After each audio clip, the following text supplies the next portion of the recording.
may galit ka kay Nutella, pagkat hindi pa nakakawi ang ina. Paano mo naman nalaman? Dahil alam ko ang iyong kinikilos ng mga nagkaraang araw. Yung pinakaayaw ko ay pinagmamasdan ng aking mga kilos. Gawin mo ang iyong nais sa or, hayaan mo ako sa aking mga plano. Paggalang mahal na Kera. Anong ginagawa mo, Day? At ano yung hawak mo?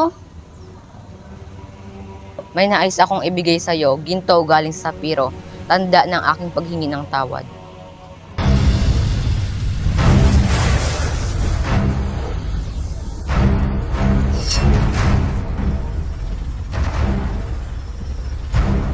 Mas nayalason.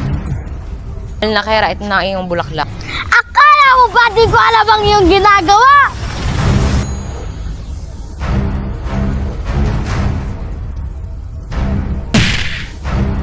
Ling si Deo at pugutan ng ulo.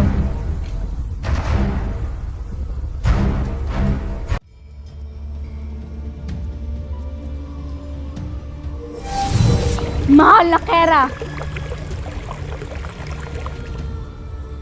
Nagtagumpay ba kayo sa aking inutos? Hindi po, mahal na Kera. Akin na brilyante Olgana! Ito po, mahal na Kera.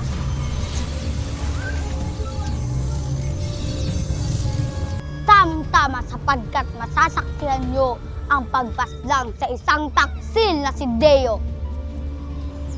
Si Deo, ang aking anak, ano ang ginawa niya, mahal na Kera? Ipasok si Deo!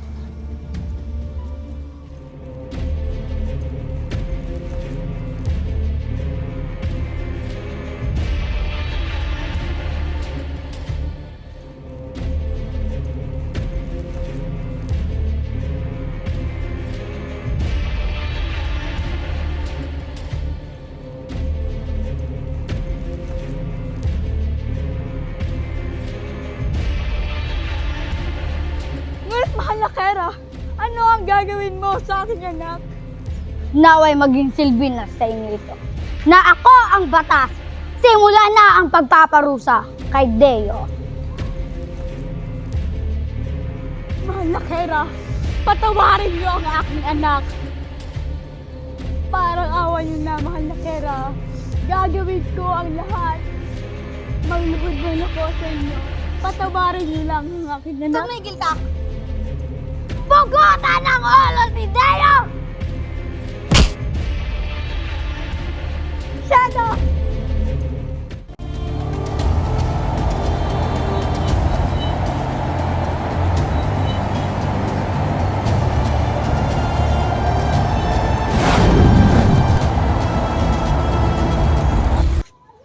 Magsibangon kayo! Ano ang nangyari? Nasa akin ang brilyante ng hangin. Zar! Samahan mo ako, lilibutin natin ang Asilades. Masusunod, mahal na Kera.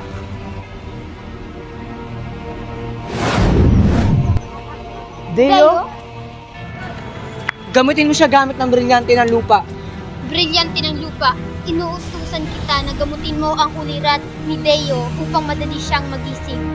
Magaling, Abisala Eshma. Anong ginagawa mo rito? At bakit nakapaglaho ka? Hindi ko din alam, ngunit hindi ako naparito upang makiaway. Sandali lamang, Deo. Halika tayo. Dapat ba nating pagkatiwalaan si Deo? Ngunit wala pa dito si Plamara. Ngunit mukhang mabait naman siya upang pagkatiwalaan. Wala pa dito si Plamara. Ngunit hindi natin siya itatagol. Mukhang kailangan niya ng ating tulong.